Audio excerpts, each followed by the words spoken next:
Bismillahirrahmanirrahim. Alhamdulillah nahmaduhu wa nasta'inuhu wa nastaghfiruh. Wa na'udzu billahi min shururi anfusina wa min sayyiati a'malina.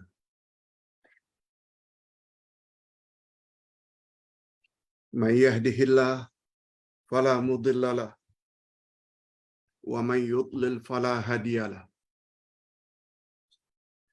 Asyhadu an la ilaha illallah wahdahu la syarika lahu wa asyhadu anna Muhammadan abduhu wa rasuluh la nabiyya ba'dah. Allahumma salli wa sallim ala nabiyyina Muhammad wa ala alihi wa sahbihi ajma'in, amma ba'd. Hadirin dan hadirat serta para pemirsa yang saya hormati, Assalamualaikum warahmatullahi wabarakatuh. Alhamdulillah, kita bersyukur pada pagi hari yang penuh berkat ini, hari Jumaat,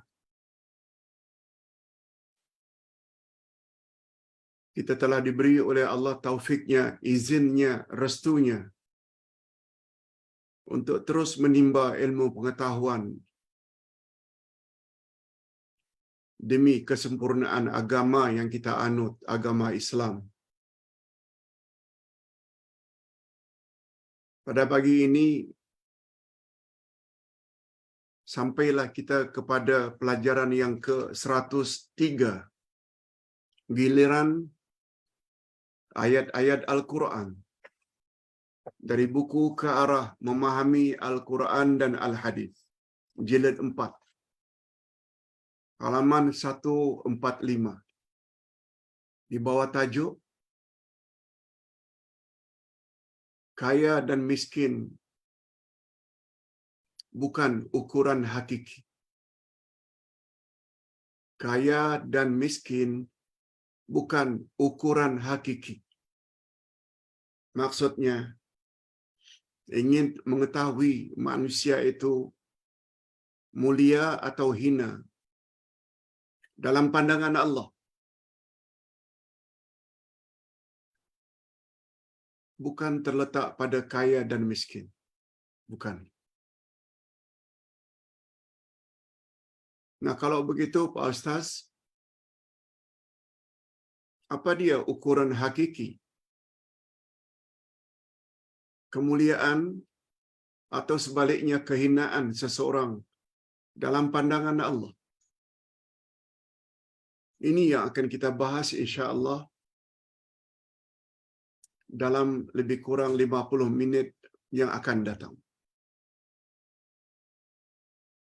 Topik tadi, kaya dan miskin bukan ukuran hakiki,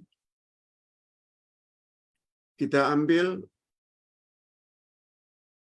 dari ayat 15 hingga 30 dari surat Al-Fajr. Okey, kita teruskan saja kepada pembahasan.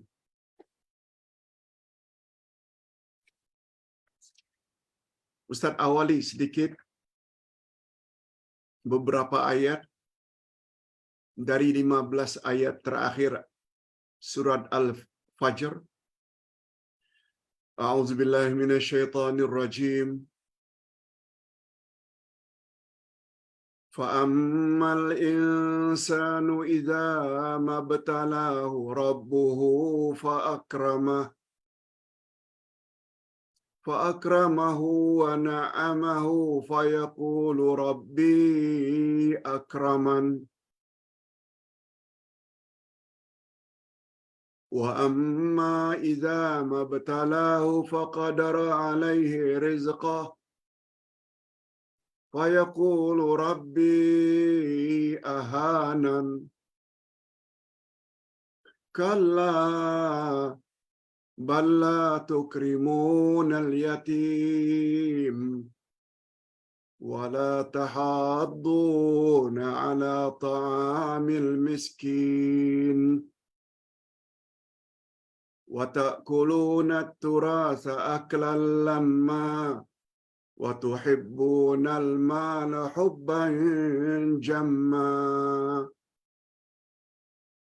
Kita terjemahkan dulu. Adapun manusia apabila Tuhannya mengujinya, lalu dimuliakannya dan diberinya kesenangan, maka dia berkata, Tuhanku telah memuliakan daku. Adapun bila Tuhannya mengujinya, lalu membatasi rezekinya, lalu dia berkata, Tuhanku telah menghinakan daku. Lalu apa kata Allah? Tidak sekali-kali. Tidak demikian. Sebenarnya kamu tidak memuliakan anak yatim. Dan kamu tidak saling mengajak memberi makan orang miskin. Dan kamu memakan harta pusaka dengan cara mencampur baurkan yang halal dan yang haram. Dan kamu mencintai harta benda dengan kecintaan yang berlebihan. Cukuplah ayat itu dulu untuk kita ketahui tafsirannya.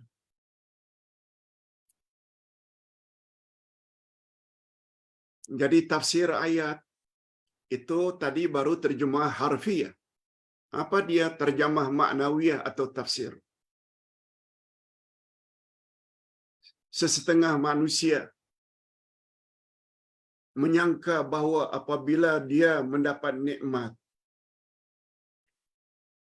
harta yang banyak, hidup senang, berpangkat tinggi, jadi pemimpin,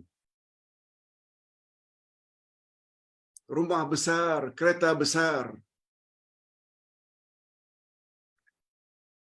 kononnya semua itu sebagai tanda Allah memuliakannya. Setengah orang anggap macam itu. Bila jadi pemimpin, harta banyak, ada rumah, ada kereta, dia mendakwa kononnya dengan memiliki itu semua adalah tanda Allah memuliakannya. Atau sebaliknya, bila seseorang itu disempitkan hartanya,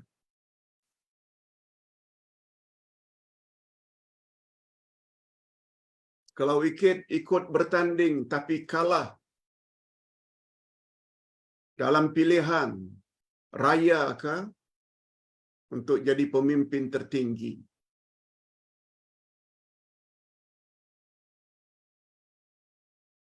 lalu dia berkesimpulan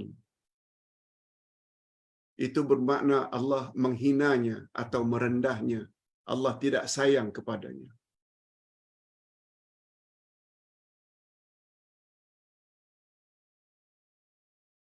Betulkah demikian hakikatnya sebagaimana yang manusia sangka? Tak. Allah Subhanahu wa taala bantah dengan sekeras-keras bantahan. Kalla, tidak sama sekali demikian sebagaimana yang kamu sangka. Rupanya tak betul. Orang yang apabila diberi oleh Allah nikmat seperti harta, punya pasangan, punya zuriat, berpangkat tinggi, kononnya itu automatically tanda Allah sayang dia? No. Demikian juga sebaliknya. Andai kata seseorang hidup miskin, tak punya pasangan, tak punya zuriat,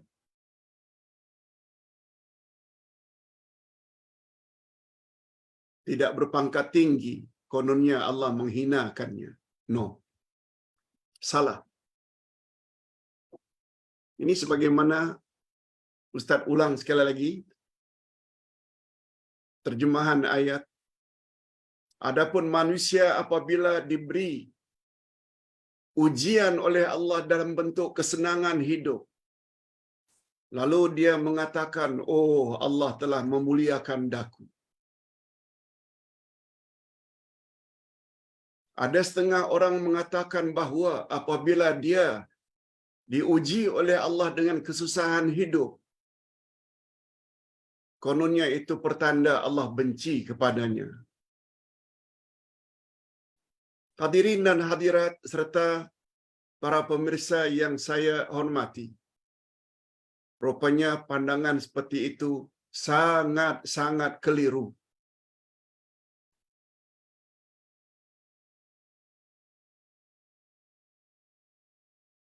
Sangat-sangat keliru.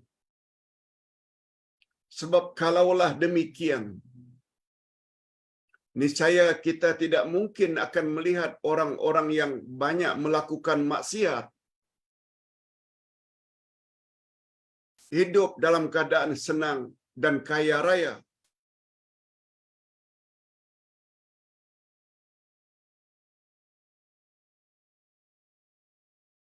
Tapi mengapa orang kaya justru dibenci oleh Allah? Seperti kekayaan yang dia perolehi melalui rasuah.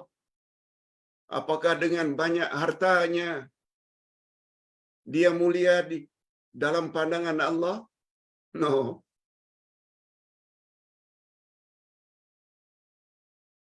Dan orang yang hidupnya miskin, dihina oleh masyarakat, tidak bermakna mereka hina di dalam pandangan Allah. Coba lihat para rasul, para nabi. Pada umumnya hidup mereka bukanlah kaya raya pun.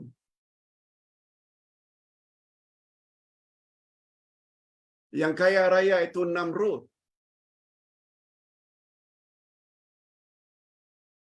Memerintah saja 500 tahun. Sebagaimana dikatakan oleh Profesor Wahbah Az-Zuhaili di dalam tafsirnya, Tafsir Al-Munir.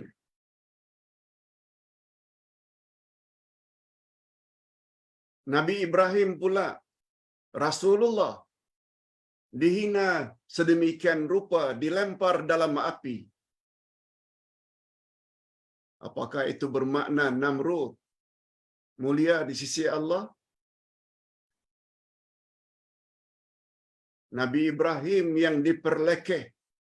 diperleceh oleh Namrud, apakah beliau hina dalam pandangan Tuhan? Coba lihat Namrud, coba lihat Firaun yang punya kekuasaan yang luar biasa. Kekayaannya luar biasa.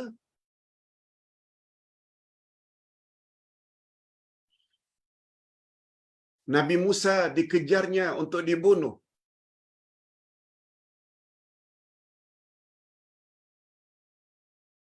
Apakah itu bermakna orang yang berpangkat tinggi tersebut, Firaun, mulia di sisi Allah?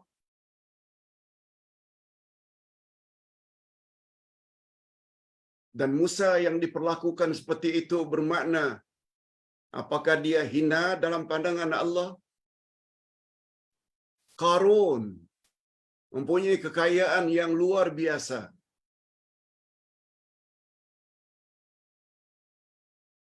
Walaupun Qarun itu sepupu atau cousin Nabi Musa.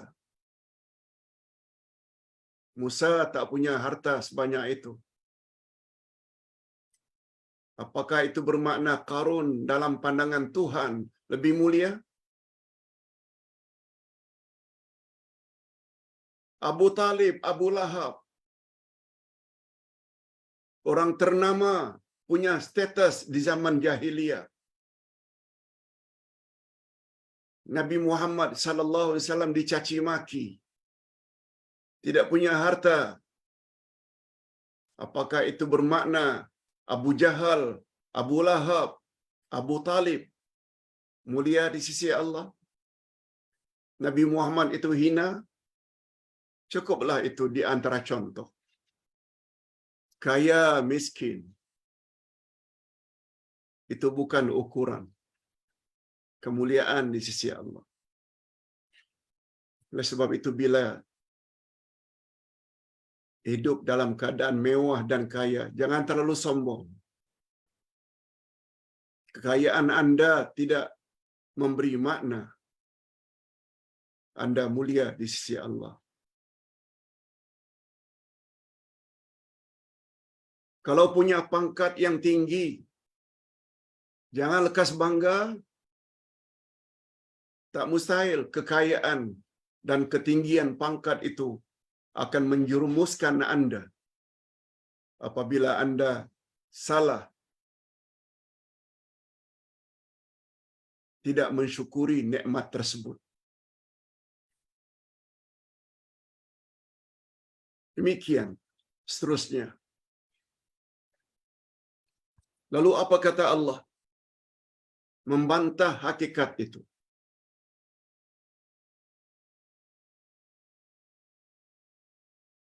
Sekali-kali tidak demikian. Sebenarnya kamu tidak memuliakan anak yatim. Dan kamu tidak mengajak orang lain memberi makan fakir miskin. Dah dua dah. Pertama, hinanya kamu itu, walaupun kamu kaya berpangkat tinggi, pertama kamu tidak peduli anak yatim. Yang kedua, kamu tidak anjurkan memberi makan fakir miskin. Yang ketiga, kamu curang dalam memakan harta pusaka. Dan yang keempat, kamu terlalu cinta dengan keduniaan. Demi memperkaya diri, sanggup rasuah, mencuri duit rakyat. Walaupun kamu jadi ini, berpangkat tinggi, dalam pandangan Allah kamu tetap hina.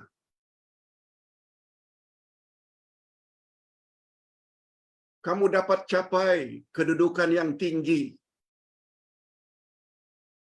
tapi dengan cara memfitnah sana, memfitnah sini, tabur duit, politik uang, sehingga akhirnya menjadi ketua. Jangan dikira kamu jadi pemimpin itu ekoran dari fitnah yang kamu sebarkan. Lalu automatically kamu menjadi mulia di sisi Allah? No, belum tentu. Ini dia.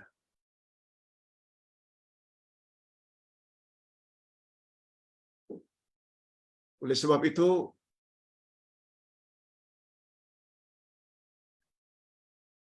hati-hati terhadap 4 perkara ini yang boleh mengakibatkan seseorang itu hina di sisi Allah.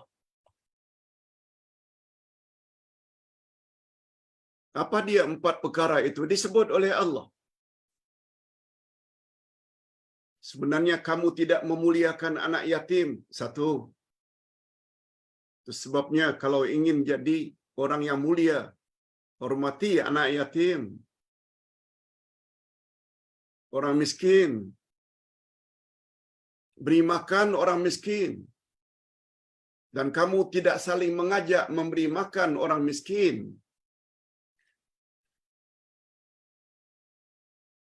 Itu sebabnya Ustaz ucapkan tahniah para jemaah. Setiap bulan bantu projek yang Ustaz buat di Batam. Kita tampung anak-anak yatim, anak-anak miskin. Kita beri mereka makan, pakaian yang Ustaz sebut sebagai ibu bapa angkat.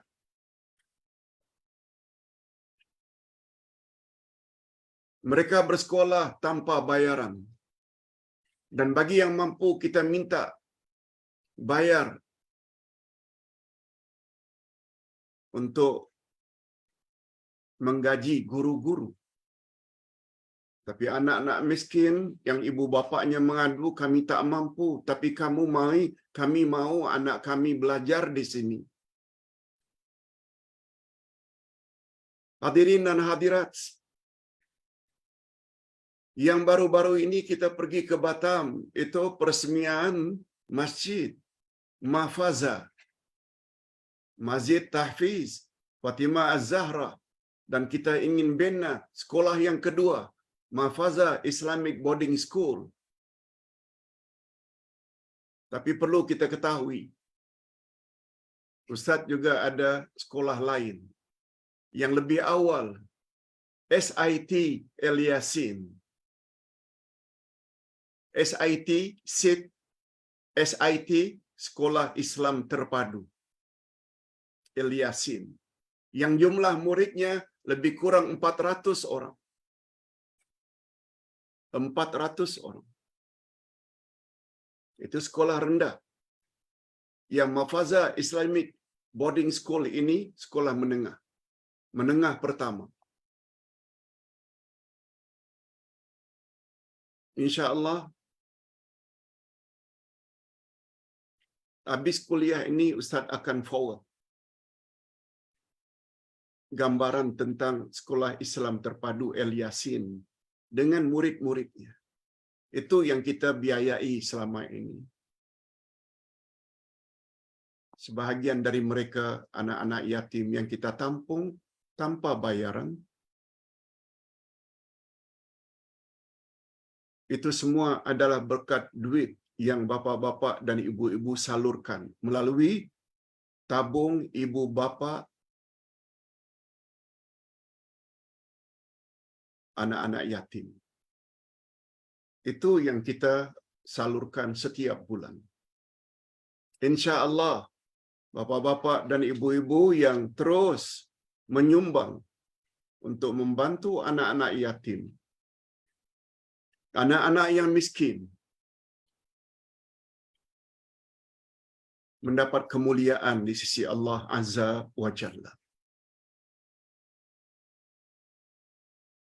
Ustaz ajak, mari kita sama-sama untuk mendapat ganjaran ini, agar kita dipandang mulia oleh Allah Azza wa Jalla. Itu baru yang kedua. Yang pertama tadi, mereka peduli dengan anak-anak yatim. Yang kedua, mereka galakkan, ajak, beri makan fakir miskin. Termasuk bantuan kita ke Syria, ke Palestin, ke Filipina, ke selatan Thailand, ke Afghanistan dulu-dulu. Semuanya itu kita sumbang untuk memberi makan fakir miskin dan anak yatim. Mudah-mudahan bapa-bapa dan ibu-ibu mendapat kemuliaan di sisi Allah. Teruskan. Kalau boleh jangan berhenti.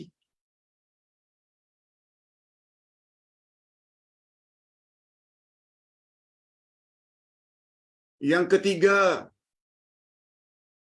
kalau kamu ingin dipandang mulia oleh Allah, jangan makan harta pusaka secara batil. Jangan. Harta peninggalan si mati. Ada cara pembahagiaannya dipanggil dengan faraid, ilmu faraid. Suami dapat sekian kalau isteri mati. Isteri dapat sekian kalau suami mati. Anak laki-laki dapat sekian, anak perempuan dapat sekian. Itu namanya faraid.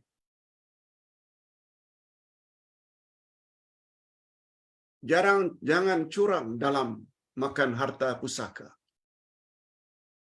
Bahaya.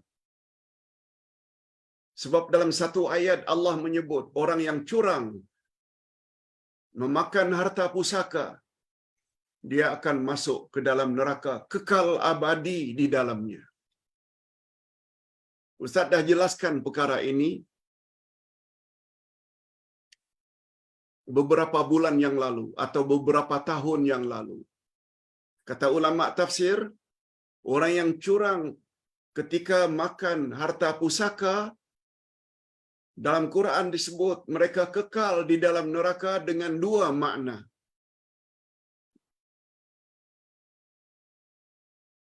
Mereka kekal dalam neraka dengan dua makna. Makna pertama, curang memakan harta pusaka adalah dosa besar, bukan dosa kecil. Itu makna pertama. Makna kedua, mereka kekal dalam neraka gara-gara makan harta pusaka secara curang, mereka akan berada di dalam neraka dalam jangka masa yang lama, bukan sebentar. Itu maknanya. Dia beriman, dia mentauhidkan Allah, tidak buat syirik, tapi curang dalam memakan harta pusaka. Quran menyebut orang itu akan diletakkan oleh Allah dalam neraka kekal abadi. Kekal abadi di situ dengan makna perbuatan tersebut dosa besar. Yang kedua, dia akan berada dalam neraka dalam jangka masa yang panjang, bukan sebentar. Yes, di situ perlunya kita kepada ilmu tafsir. Nah, satu lagi. Sifat yang keempat yang perlu dijauhi. Jangan terlalu leka dengan kemanisan dunia. Asal hidup senang, lalu tak kira apakah income itu halal atau haram. Pokoknya banyak duit. Ini tabiat perasuah. Hina dalam pandangan Allah. Walaupun dengan helah-helah tertentu, akhirnya dapat menjadi orang penting dalam suatu negara.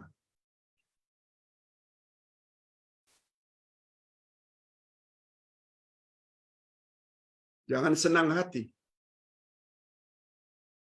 Orang macam itu hina dalam pandangan Allah. Jangankan pandangan Allah, dalam pandangan majoriti rakyat pun hina dina.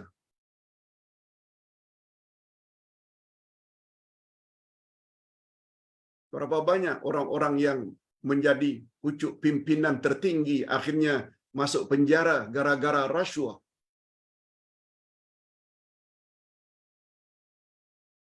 Mahkamah di dunia bolehlah ditipu dengan berbagai cara. Tapi ingat, kita akan hadapi mahkamah ilahi. Yang hakimnya adalah Allah. Yang saksinya adalah Nabi Muhammad sallallahu alaihi wasallam. Allah berfirman pada penghujung surat At-Tin, "Alaisallahu bi ahkamil hakimin." Bukankah Allah itu hakim yang paling adil? Perasuah-perasuah akan berhadapan dengan hakim dalam mahkamah ilahi di akhirat nanti.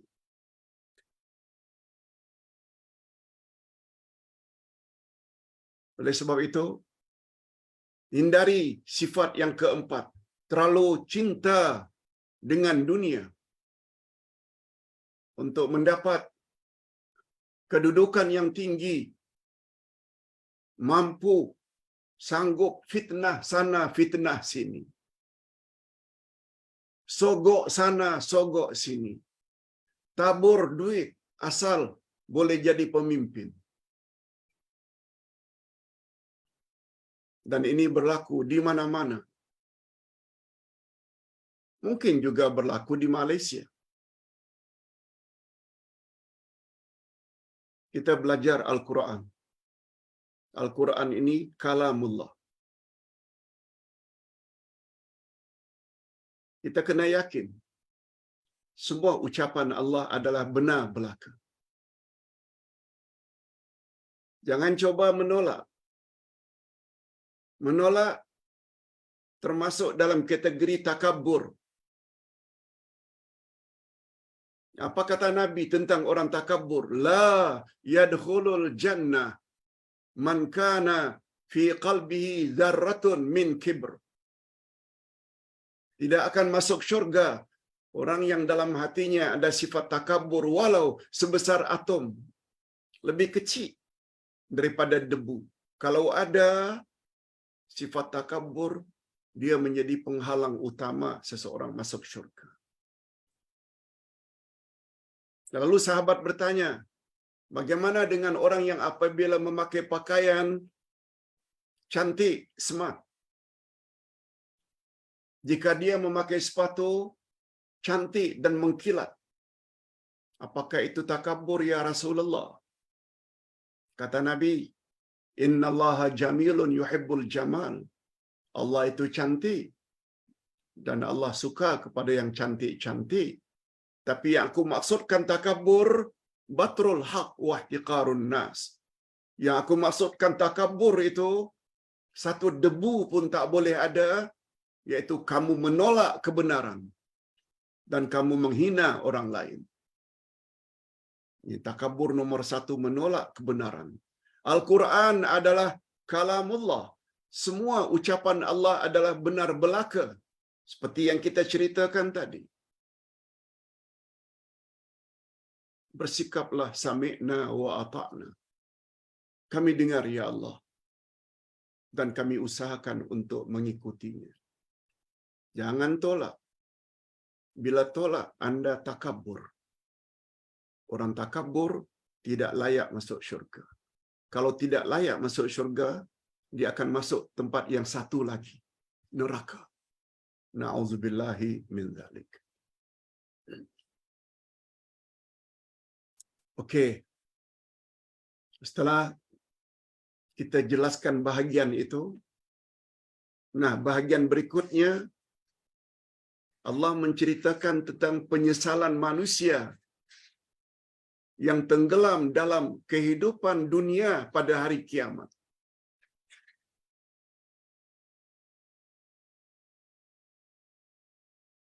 Kita bacakan ayatnya dan kita terjemahkan.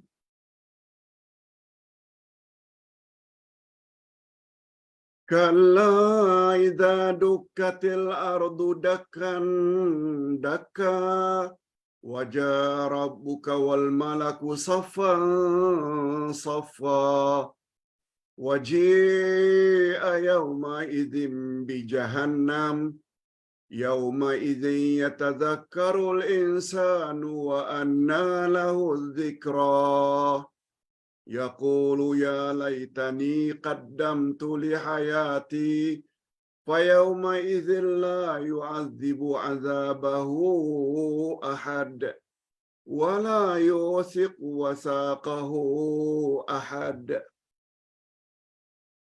Okey. Kita terjemahkan dulu untuk bahagian yang kedua ini, yaitu penyesalan manusia yang tenggelam dalam kehidupan dunia pada hari kiamat nanti. Macam mana keadaan mereka? Ini dia.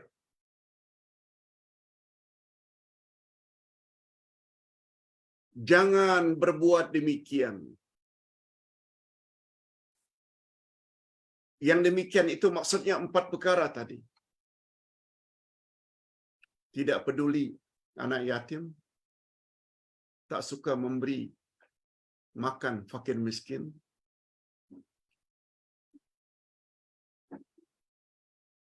suka makan harta pusaka secara batil, dan terlalu mengutamakan kehidupan dunia. Jangan sekali-kali punya sikap seperti itu.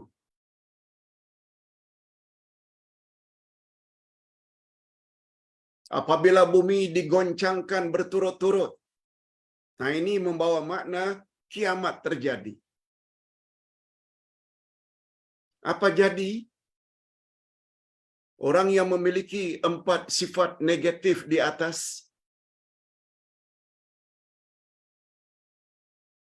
Ustaz lupa tadi sebut tentang bahayanya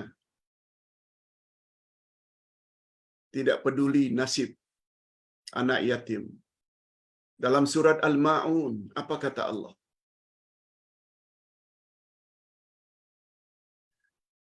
Alam tara kaifa fa'ala rabbuka bi ashab ma'alaf ara'aital ladzi yukadzibu biddin. Tahukah kamu siapakah pendusta agama? Allah tanya, tahukah kamu siapakah pendusta agama? Pendusta hari pembalasan juga boleh. Tak percaya hari pembalasan. Fadzalikal ladzi yad'ul yatim wa la yahuddu ala ta'amil miskin. Yaitu orang yang suka menghardi anak yatim dan orang yang tidak suka memberi makan fakir miskin. Mereka Allah kategori sebagai pendusta agama atau pendusta hari pembalasan. Sebab 2 hari yang lalu Ustaz ada sebut ad-din ada 2 makna. Agama boleh, pembalasan juga boleh. Sampai begitu Allah kategori orang yang tidak sayang pada anak yatim dan tidak suka memberi makan fakir miskin.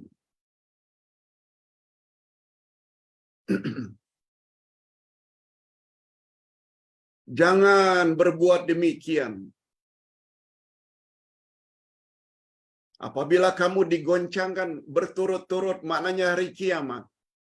Dan datanglah Tuhanmu dengan malaikat berbaris-baris.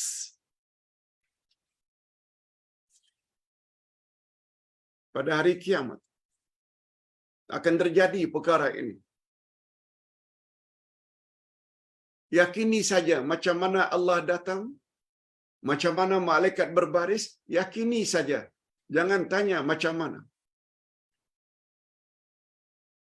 Itu kaedah dalam kita mempelajari perkara ghaib.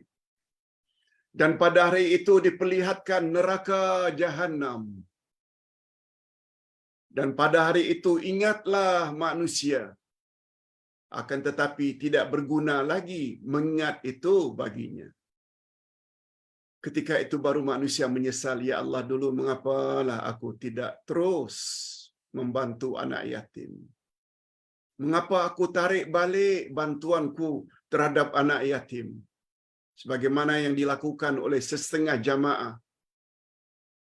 Pak Ustaz, minta maaf kami tidak dapat terus untuk membantu anak yatim Batam.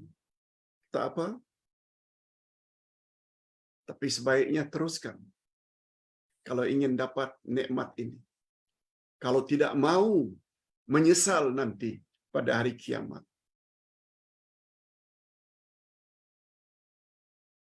Dan pada hari itu penyesalan dah tak ada guna lagi. Kata pepatah Melayu, orang tua-tua berakit-rakit ke hulu, berenang-renang ke tepian. Bersakit-sakit dahulu, bersenang-senang kemudian. Hanya sekedar RM30 setiap bulan, RM50 setiap bulan.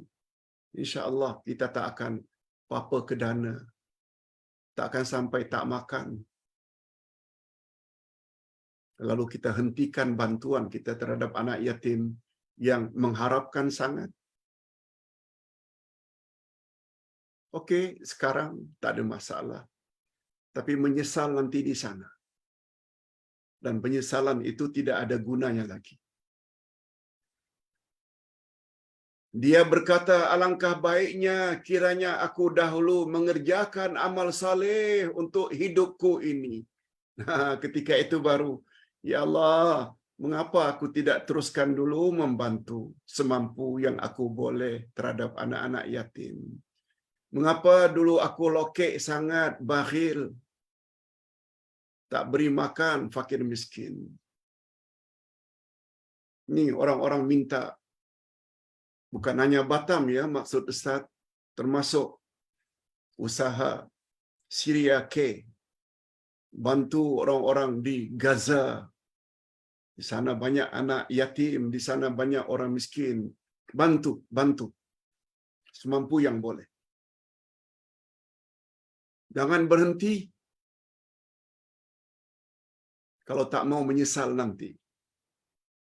Maka pada hari itu tidak ada seorang pun yang menyiksa seperti siksaannya, dan tidak seorang pun yang mengikat seperti ikatannya. Dua ayat ini memberi isyarat siksaan Allah di akhirat nanti sangat dahsyat. Kita dibelenggu dengan rantai. Kita disiksa, disuruh minum air mendidih. Kita minta air, lalu Allah beri nanah bercampur darah untuk kita minum. Kita akan disalai, dibakar, merintih-rintih kesakitan, dibakar lagi, merintih lagi, dibakar lagi. Allahu Akbar. Itu maksudnya siksaan di sana tidak ada tolok bandingannya.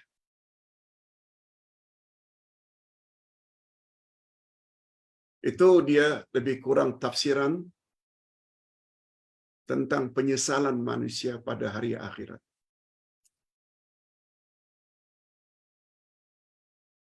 Disebabnya kalau kita lihat satu hadis Nabi yang lain,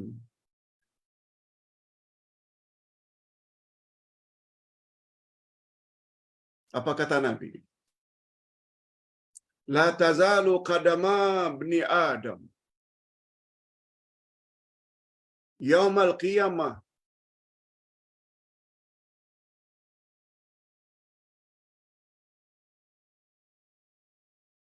dua kaki manusia pada hari kiamat tetap tidak boleh bergerak.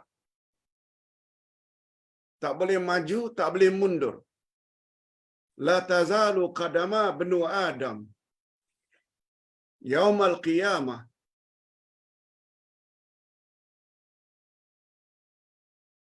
kecuali apabila dia telah dapat menjawab 4 perkara. 4 perkara akan ditanya dulu, baru dia boleh berjalan pada hari akhirat nanti menuju syurga. 4 pertanyaan itu, pertama, kemana awak gunakan umur awak? An umrihi, ditanya tentang umurnya, kemana dia gunakan.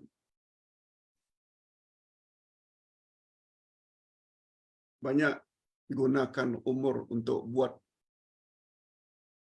ketaatan atau maksiat. Wa an syababihi, Allah akan tanya masa mudanya, kemana dia cenderung? Taat Allah ke atau taat hawa nafsu? Taat syaitan. Wa an ilmihi, dan Allah akan tanya tentang ilmunya, sampai mana dia amalkan. Nih, kita yang dah tambah ilmu. Hari ini saja, buku ini saja, dah 103 pelajaran dengan topik-topik tertentu.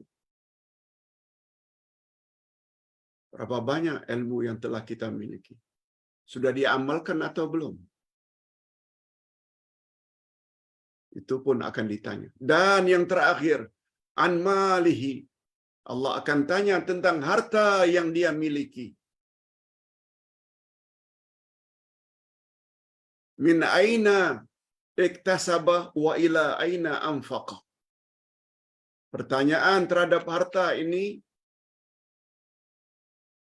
lebih terperinci. Yang pertama tentang umur, kemana awak gunakan. Yang kedua tentang masa muda, kemana awak habiskan. Yang ketiga tentang ilmu sampai di mana awak telah amalkan ilmu yang awak miliki. Dan yang keempat, Allah akan tanya tentang hartanya. Dari mana awak perolehi dan ke mana awak salurkan. Jadi tentang harta ni yang ditanya bukan dari mana income awak. Dari sumber yang halal ke? Dari kerja-kerja yang halal ke? Jual nasi lemak, kari pap, bertani, sebagai nelayan, toreh getah, itu halal-halal belaka. Atau income awak dari rasuah, dari mencuri. Itu maksudnya harta akan ditanya. Dari mana awak dapat harta itu? Bukan hanya itu, wa ila aina anfaqah. Kemana harta itu awak salurkan? Untuk sara anak isteri ke? Atau awak abaikan? Awak keluarkan zakat ke? Awak infak tak? Awak sedekah tak? Awak wakafkan ke? Awak bantu anak yatim ke? Awak bantu orang miskin ke? Atau awak gunakan nikmat itu untuk minum arak, untuk berjudi, untuk berzina? Hati-hati.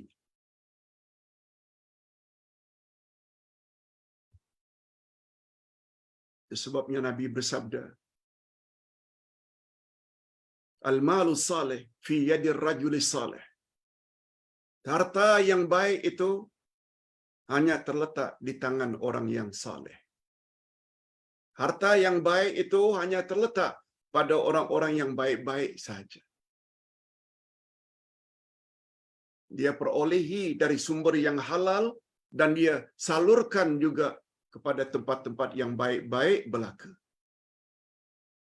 Allahu Akbar. Lihat betapa perlunya kita tambah ilmu. Itu sebabnya orang yang ada ilmu tentang Quran dan Sunnah, jiwanya selalu tenang. Penat macam mana pun dia berusaha, tapi jiwanya tenteram. Sebab dia terbayang. Berkat keikhlasan dia berbuat sesuatu di dunia, dia layak mendapat ganjaran yang besar di akhirat nanti, di alam barzakh. Hadirin dan hadirat rahimakumullah. Nah, kita sampai ke bahagian yang terakhir, yaitu ketika kita sedang sakaratul maut. Sebenarnya orang yang sedang berada ketika sakaratul maut, mereka mendengar panggilan-panggilan ini, yaitu pada bahagian penghargaan Allah terhadap manusia yang sempurna imannya. Manusia yang sempurna imannya akan mendapat penghargaan daripada Allah sebelum dia mati lagi. Coba dengar ayat terakhir. Ya ayyatuhan nafsul mutmainnah irji'i ila rabbiki radiyatan mardiyah wadkhuli fi ibadi wadkhuli jannati. 4 ayat terakhir. Hei jiwa yang tenang, ya ayyatuhan nafsul mutmainnah. Mutmainnah maknanya tenang. Itu sebabnya dalam salat ketika rukuk hendaklah mutmainnah, atau dengan istilah lain tumakninah. Iktidal hendaklah tumakninah, maknanya tenang, berhenti sebentar. Rukuk dalam keadaan tumakninah. Duduk antara dua sujud tumakninah, maknanya tenang, jangan gopoh-gapoh.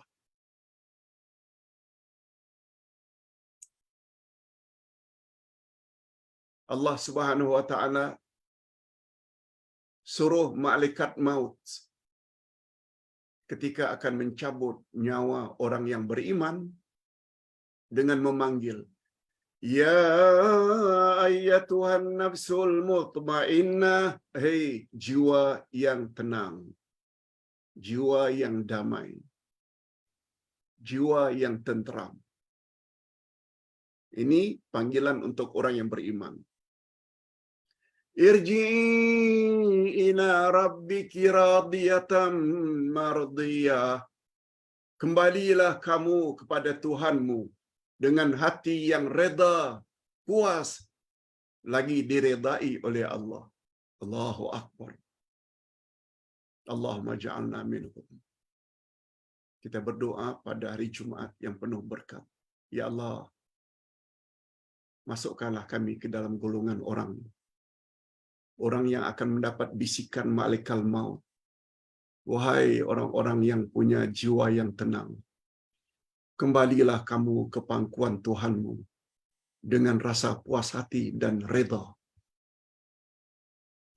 Fadkhuli fi ibadi, masuklah kamu ke dalam jamaah hamba-hambaku, kata Allah.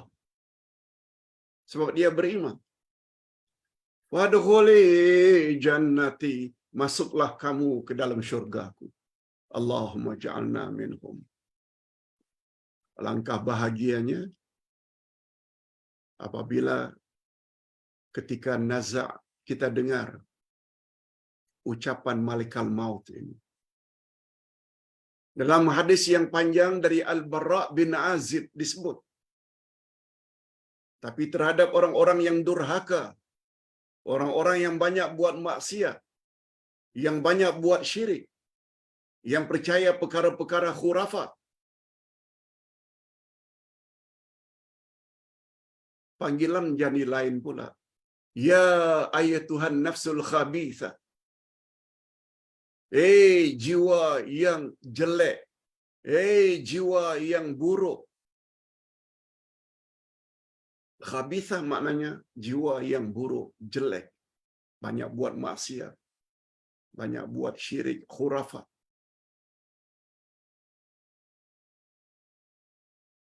Allahu Akbar. Hadirin dan hadirat rahimakumullah. Kita berdoa mudah-mudahan kita termasuk ke dalam golongan orang-orang yang mendapat panggilan itu. Itu sebabnya Nabi Muhammad sallallahu alaihi wasallam atau para ulama menganjurkan supaya kita bagus amalkan doa ini. Baca selalu doa ini.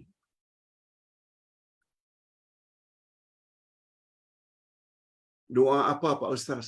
Ini dia. Ustaz ada tulis di sini pada muka surat 157. Allahumma inni as'aluka nafsan bika mutmainnah tu'minu biliqa'ika wa tarda biqada'ika wa taqna'u bi'ata'ik. Artinya, ya Tuhan kami, ya Allah, aku memohon kepadamu agar mempunyai jiwa yang tenang terhadap-Mu, beriman terhadap pertemuan dengan-Mu, dan reda dengan ketentuan atau dengan takdir-Mu. Dan jadikanlah aku orang yang senantiasa berpuas hati terhadap pemberian-Mu. Kau beri banyak, Kau beri sedikit, Kau beri pertengahan, kami qanaah ya Allah. Kami terima dengan senang hati. Yes. Sangat bagus doa ini. Kita amalkan setiap hari. Dalam sujud boleh, sebagai tambahan subhan rabbiyal a'la wa bihamdi, tambah Allahumma inni as'aluka nafsan bika mutmainnah nu'minu biliqa'ik wa tarda biqada'ik wa taqna'u bi'ata'ik. Dengan makna tersebut. Atau setelah selesai tahiyat akhir, setelah minta perlindungan dari azab kubur, azab api neraka, dan lain-lain, tambah dengan doa ini. Allahumma inni as'aluka nafsan bika mutmainnah, tu'minu biliqa'ik, wa tarda biqada'ik, wa taqna'u bi'ata'ik. Baca. Jadi sebagai kesimpulan, ada 3 kesimpulan di sini terhadap pelajaran kita pada hari ini. Kekayaan dan kemiskinan bukanlah ukuran yang hakiki yang menentukan mulia hinanya seseorang di sisi Allah. Bukan.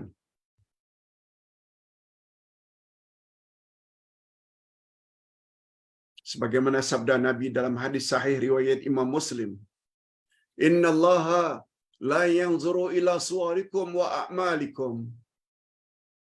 Innallaha la yanzuru ila suwarikum wa amwalikum." Sesungguhnya Allah tidak lihat wajahmu, Allah juga tidak lihat pada hartamu. Walakinnallaha yanzuru ila qulubikum wa a'malikum. Tapi yang Allah pandang adalah hatimu dan amal kamu. Hati maknanya tauhid, iman, akidah. Itu sebabnya Ustaz buat buku akidah sampai 3. Ustaz dah sebut semalam.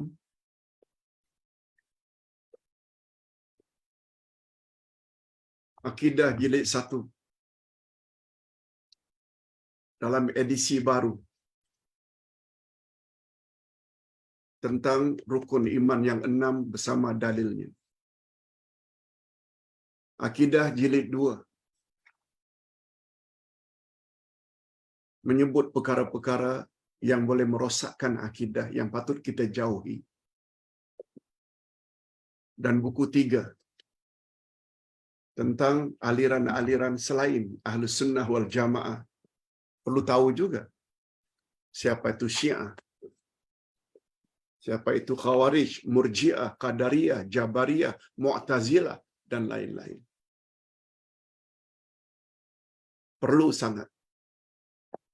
Kemuliaan yang paling utama itu akidah kita bersih daripada segala bentuk syirik, khurafat, takhayul.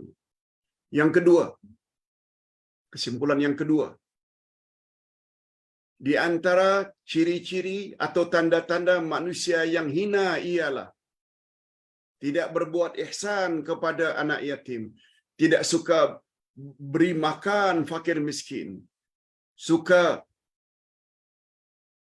mengumpul harta dengan cara yang haram, antara lain makan harta pusaka secara batil, tidak ikut faraid. Dan yang keempat, terlalu terpengaruh dengan kemanisan dunia. Dan terakhir yang ketiga, manusia yang tenggelam dalam kehidupan dunia, kelak mereka akan menyesal dan akan disiksa pada hari akhirat. Dan penyesalan ketika itu tak ada guna lagi. Dan orang yang sempurna imannya akan mendapat penghargaan daripada Allah dengan memanggilnya ketika dia sedang naza', ya ayyatuhan nafsul mutmainnah, irji'i ila rabbiki radiyatan mardiyah, fadkhuli fi ibadi wadkhuli jannati. 4 ayat terakhir dari surat Al-Fajr. Jiwa yang tenang. Maknanya jiwa orang beriman. Mudah-mudahan kita termasuk dalam golongan ini. Kembalilah kamu ke pangkuan Tuhanmu dengan penuh reda dan diredai. Masuklah kamu ke dalam hamba-hambaku, kata Allah, yang layak mendapat pembalasan yang berlipat ganda. Wadkhuli jannati, masuklah kamu ke dalam syurga. Allahu Akbar. Alangkah bahagianya kita bila akhir hayat kita tidak dengar panggilan ini. Panggilan ini kita saja yang dengar. Orang sebelah kita tak tahu, tak dengar. Kita saja yang dengar. Mudah-mudahan apa yang kita sampaikan ini selama lebih kurang 1 jam tepat di bawah topik kaya dan miskin bukan ukuran yang hakiki. Oleh sebab itu jangan terlalu terpesona sangat dengan orang yang kaya. Jangan jealous terhadap orang yang ada pangkat. Jangan. Sebab semua itu adalah amanah Allah. Allah hendak tengok dia syukuri tak dengan nikmat itu atau sebaliknya.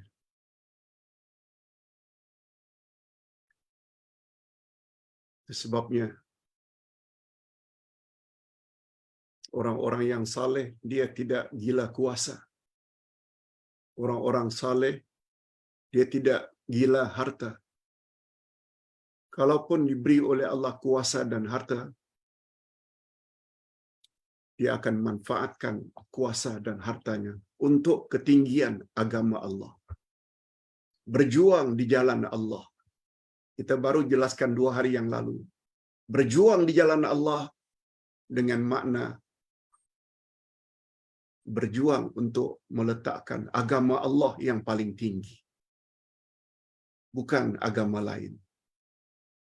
Walaupun mereka bebas melakukan syariat agama masing-masing, tapi jangan beri peluang untuk mereka merendah-rendahkan atau menghina agama Islam.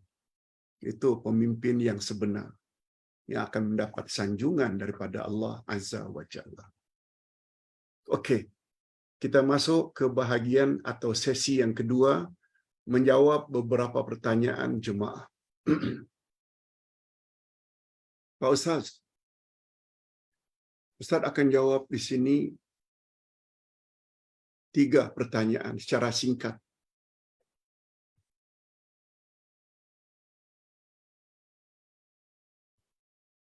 Pak Ustaz, apa pendapat Pak Ustaz jika ada orang yang merawat pesakit kepada orang-orang tertentu? Apakah dia bergelar bomo, dukun, nujum, atau bergelar ustaz? Tapi masing-masing mereka, walaupun bergelar ustaz, mendakwa tahu beberapa perkara gaib. Bolehkah kita berobat pada mereka?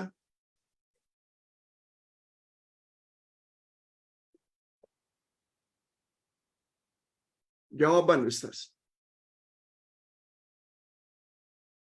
Rasulullah sallallahu alaihi wasallam bersabda, tidak ada satu penyakit pun yang Allah turun kecuali bersama penyakit itu Allah juga turunkan obatnya. Maknanya setiap penyakit ada obat. Kecuali mati, kata Nabi. Mati saja tak ada obat. Tak ada orang yang tak mati. Semuanya mati.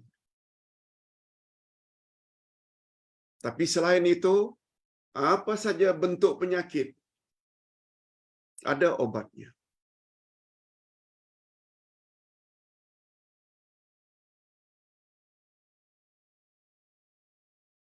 Apalagi agama Islam diasas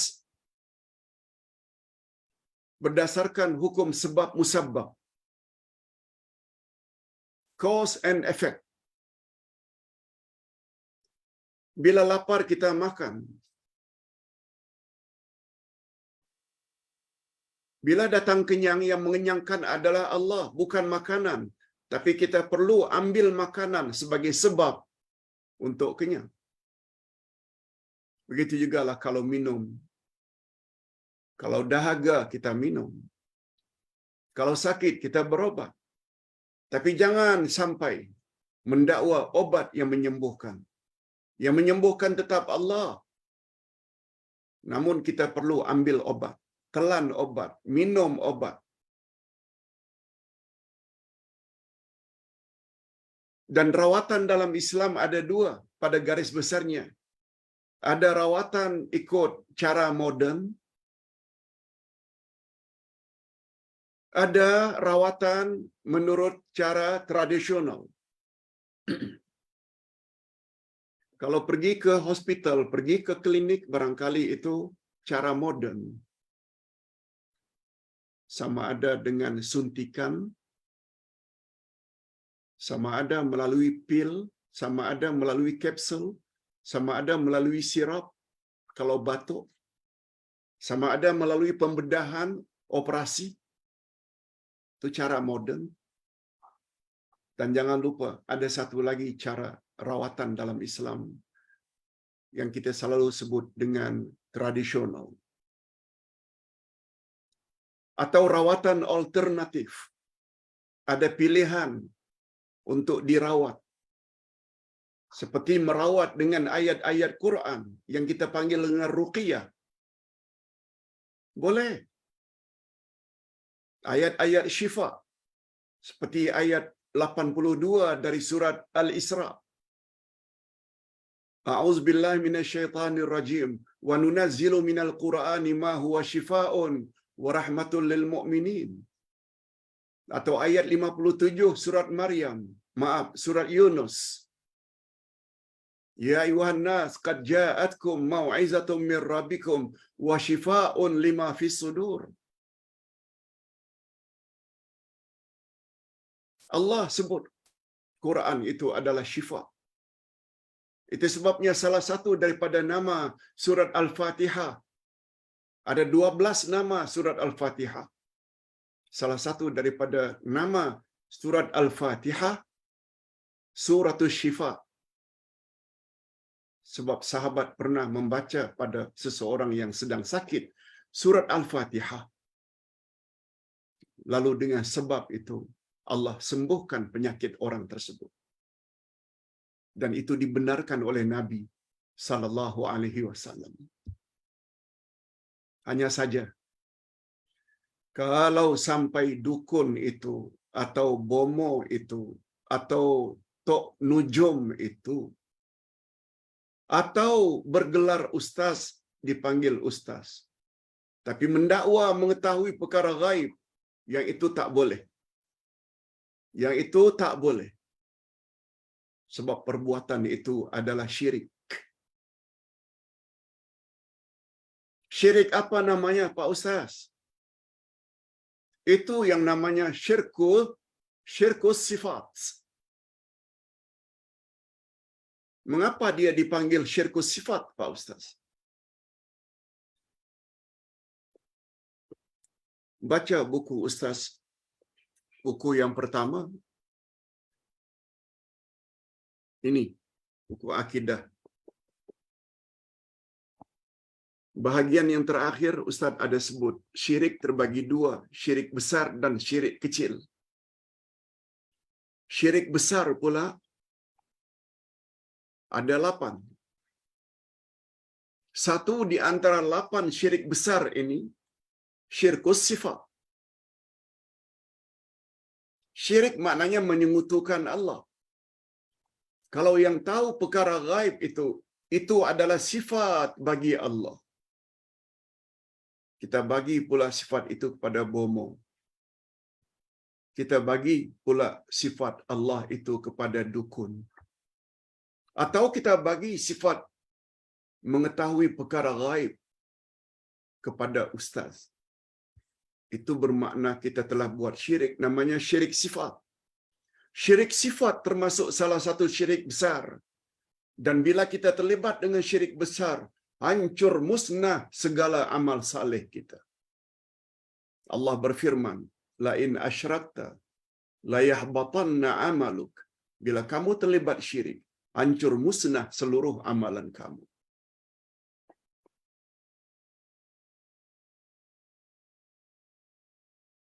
Cuma kita perlu tahu, perkara gaib itu selain diketahui oleh Allah juga diketahui oleh Rasul.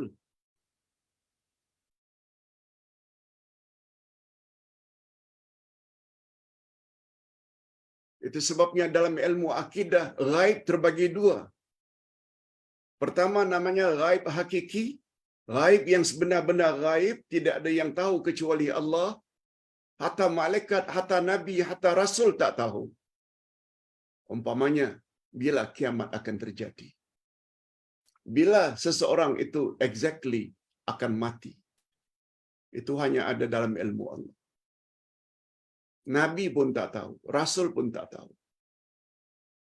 Tapi ada jenis ghaib yang kedua, namanya ghaib idafi, ghaib tambahan. Yaitu beberapa perkara ghaib yang Allah boleh beritahu kepada para nabi, para rasul, melalui wahyu. Yang orang biasa tak ada yang boleh mengetahuinya. Hatta dia bertaraf wali, hatta dia bergelar ustaz, tak tahu. Yang tahu hanya rasul atau nabi. Ghaib idafi ini, ghaib tambahan ini, antara lain Allah beritahu kepada rasul melalui wahyu, tanda-tanda dekat kiamat. Wanita akan lebih ramai dari lelaki. Akan banyak terjadi gempa bumi. Akan banyak terjadi peperangan. Itu semua tanda-tanda dekat kiamat. Nabi tahu?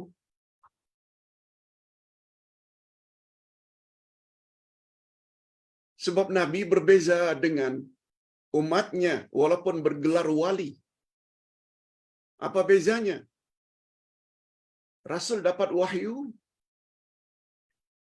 Apalagi pada ayat yang ke-25, 26 dari surat Al-Jin. Apa kata Allah? Selain yang tahu perkara ghaib itu, perkara future.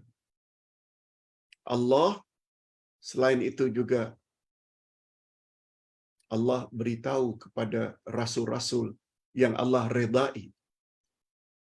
Coba dengar apa kata Allah pada ayat 26 dan 27 dari surat Al-Jin. Alimul ghaib fala yuzhiru ala ghaibihi ahada. Allah yang maha mengetahui perkara ghaib, dan Allah tidak beritahu perkara ghaib kepada seorang pun illa kecuali man irtada min rasul. Allah lah yang mengetahui segala perkara ghaib. Allah tidak beritahu kepada seorang pun dari hamba-hambanya kecuali orang-orang yang Allah redai dari kalangan rasul. Itu kecuali.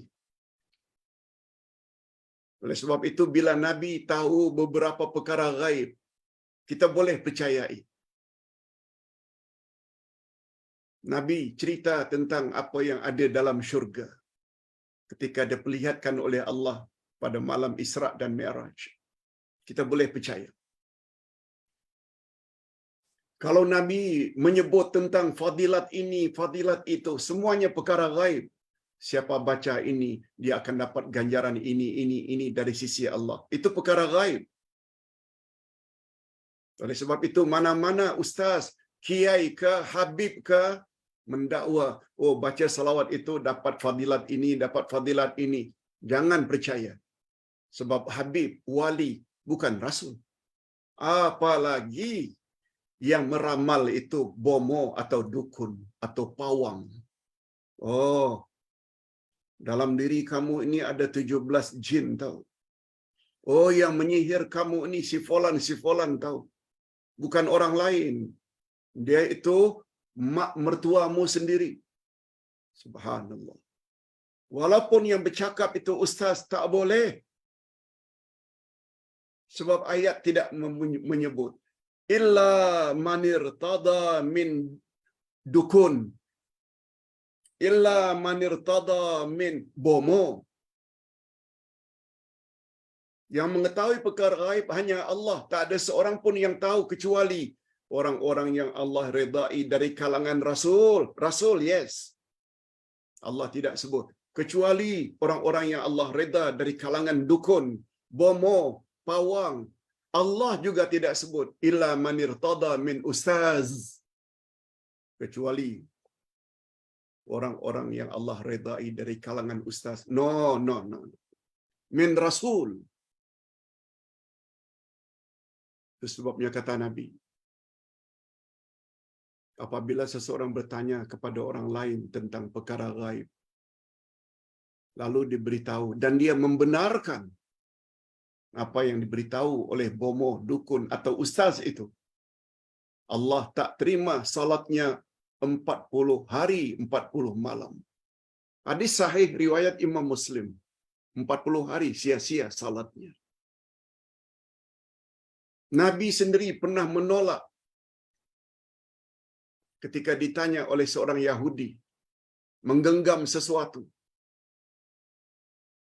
Lalu diselimpangkan ke belakang. Ya Muhammad, coba kamu terka apa yang ada dalam genggamanku. Coba dengar apa jawaban Nabi. Lastu kahinan, aku bukan dukun. Aku bukan bomo. Sesungguhnya orang yang mendatangi bomo dan percaya dengan apa yang dia kata, dakhalan nar, tempatnya api neraka.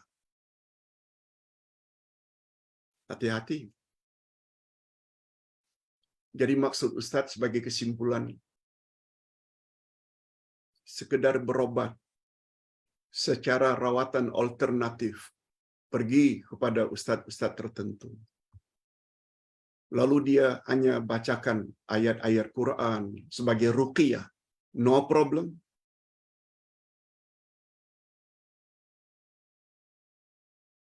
Atau dia bacakan pada air surat Al-Fatihah atau ayat-ayat syifa lalu diminum, boleh. Sebab itu dilakukan oleh para sahabat Nabi. Ada dalilnya. Sila lihat buku ustaz yang ustaz terjemahkan, rawatlah dirimu dengan Al-Quran. Alish nafsak bil Quran. Boleh. Tapi sampai meramal, oh kamu ini sudah kena ini. Oh kamu sebenarnya begini. Nah, masa depanmu begini. Jangan percaya. Walaupun yang cakap itu ustaz. Sebab itu boleh membawa kepada syirik. Ingat, perkara gaib dua saja. Gaib hakiki itu milik Allah. Dan yang kedua, gaib idhafi. Hanya milik para rasul yang Allah kehendaki. Bukan ustaz, bukan bomo, bukan dukun, bukan pawang. Bila percaya, syirik. Bila syirik, hancur amal kita selama ini. Wallahu a'lam. Hadirin dan hadirat rahimakumullah. Soalan yang kedua, Pak Ustaz, apa maksud majlis haul?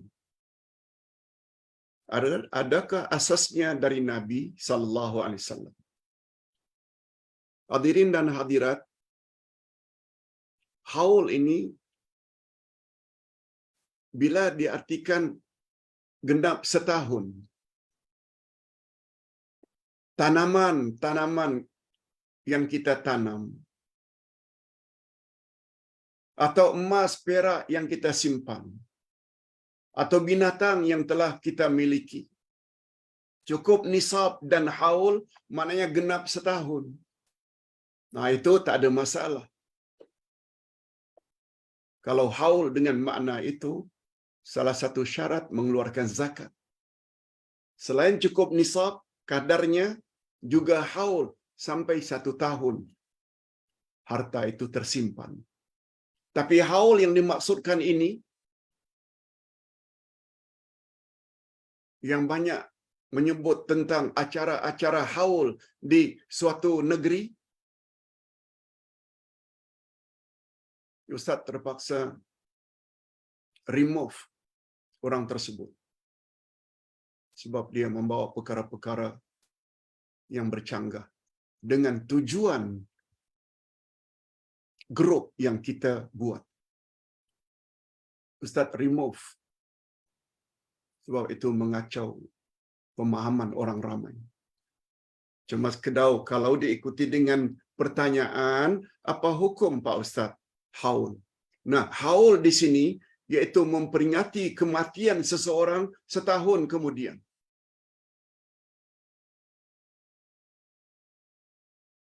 Ada seseorang yang cukup alim. Apakah dia dari kalangan Habib atau dia dari kalangan Pak Kiai di suatu pondok? Setiap tahun anak muridnya buat acara tertentu. Jadi haul itu maknanya setahun setelah kematian seseorang.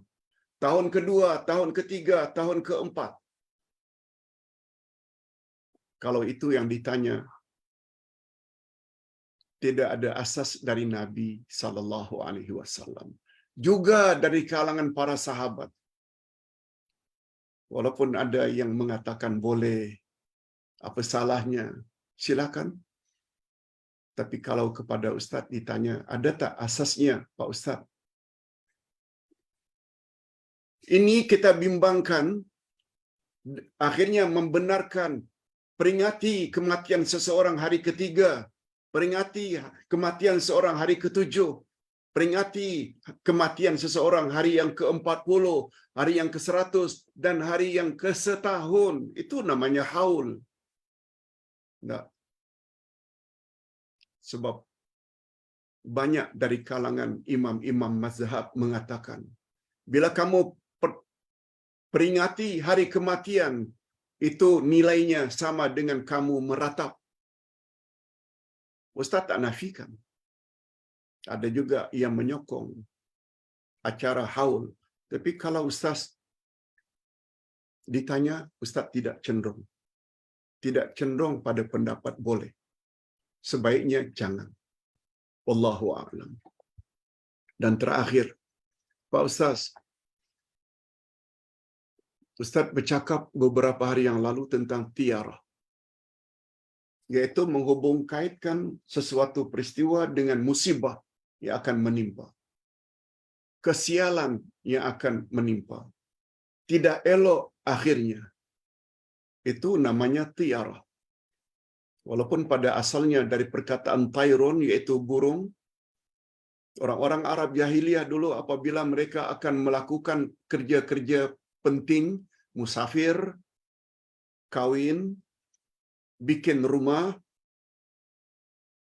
dia akan lepaskan burungnya. Kalau burung itu terbang ke arah kanan, mereka happy, gembira, dan perjalanan diteruskan. Acara walimah diteruskan, pembinaan rumah diteruskan. Tapi bila burung ini terbang sebelah kiri, mereka tangguhkan, sebab itu lambang sial. Tak baik, nanti akan musibah atau perkawinan itu tidak akan kekal. Itu namanya tiara. Nah, pertanyaan puan ini, Pak Ustaz, anak saya sudah dapat appointment sebuah hospital untuk sunat khatan pada tarikh tertentu.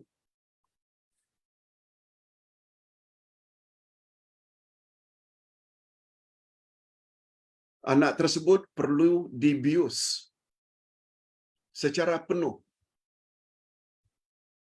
Bukan minor, tapi major.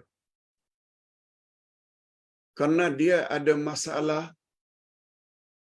kencing. Barangkali tidak lawas. Di suatu hospital. Tapi appointment itu tak jadi. Sebab anak tiba-tiba pening dan tak sihat. Doktor tangguh 2 minggu kemudian. Sebab operasi, perlu anak tersebut sehat, betul-betul sehat. Itu sebabnya dibagi masa 2 minggu tangguh. Next appointment. Tiba tarikh tangguh yang kedua itu, ditangguh lagi. Sebab saya ada urusan sebagai ibunya. Tangguh lagi. Dah 3 kali tangguh. Pertama tangguh karena pening. Tangguh lagi. Saya pula ada urusan. Dah yang kedua.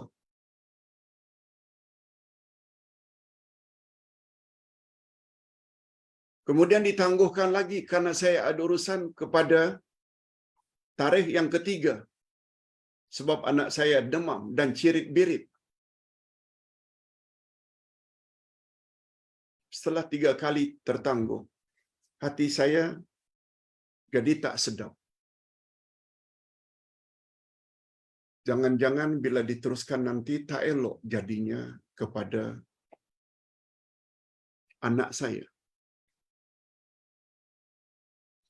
Mengaitkan penangguhan demi penangguhan sampai 3 kali.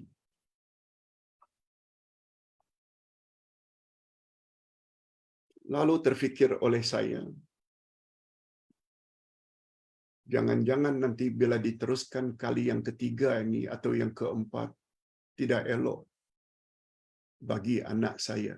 Seolah-olah itu pertanda. Pertanyaannya, perasaan saya tersebut apakah termasuk tiara? Kalau Ustaz menilai dia termasuk tiara, bila menghubung kaitkan ini dengan musibah yang bakal menimpa, tiara. Sebab Nabi SAW bersabda,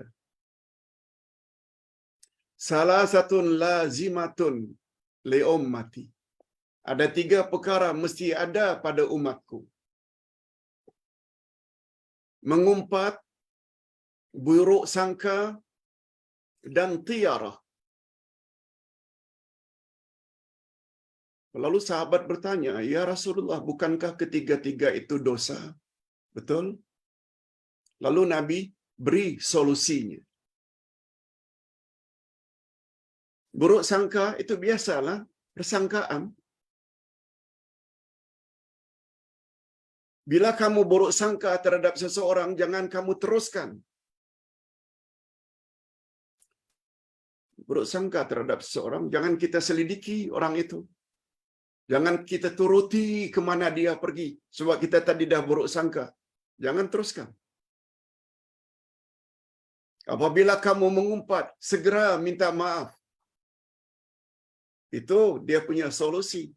Kalau tidak mau, dapat dosa mengumpat. Kalau tak mau dapat dosa buruk sangka, jangan selidiki dan jangan turuti orang itu. Dan yang ketiga, tiara. Apabila kamu tiara, kamu kaitkan sesuatu peristiwa dengan bencana yang bakal menimpa pada masa depan. Hendaklah kamu teruskan.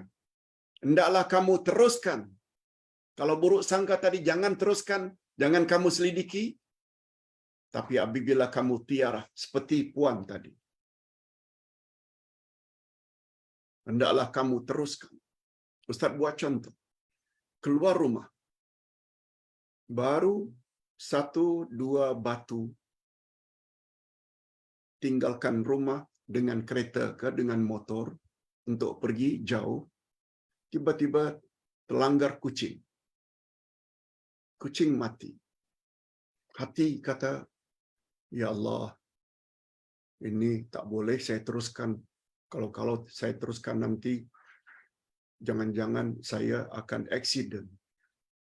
Perasaan itu ada. Kata Nabi, teruskan perjalananmu. Bila kamu balik disebabkan itu, karena beranggapan bila teruskan akan terjadilah perkara yang tak elok menimpa kamu, itu tiara. Untuk hilang daripada dosa itu, teruskan sambil baca doa. Ustaz ada sebut pada buku 2.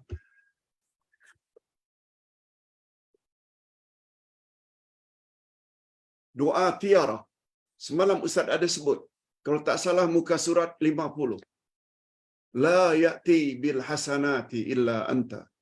Wala yadfa'u sayyiati illa anta. Wala hawla wala quwwata illa bika. Ya Allah, tidak ada yang dapat memberi aku kebaikan kecuali Engkau. Tidak ada yang dapat menolak bahaya dan mudarat menimpa aku kecuali Engkau. Tidak ada daya aku, tidak ada kekuatan aku kecuali dengan izin Engkau. Teruskan perjalanan. Itu saja cara untuk terhindar daripada dosa tiarah. Ingat kata Nabi, inna tiarata syirkun. Tiarah itu adalah syirik. Mudah-mudahan apa yang kita sampaikan ini ada jugalah manfaatnya. Kita akhiri dengan doa. Alhamdulillah Rabbil Alamin. Wassalatu wassalamu ala ashrafil anbiya'i wal mursalin. Wa ala alihi wa sahbihi ajma'in. Rabbana ufir lana dhunubana wa liwalidina warhamhum kama rabbawna sighara. Rabbana hab lana min azwajina wa dhurriyyatina qurrata a'yun waj'alna lil muttaqina imama. Rabbana ufir lana dhunubana wa israfana fi amrina wa thabbit aqdamana wansurna 'alal qaumil kafirin. Ya Allah, kami telah mempelajari hari ini tafsir dari surat Al-Fajr. Dari ayat 15 hingga ayat yang terakhir di bawah tajuk. Kaya dan miskin bukanlah ukuran yang hakiki.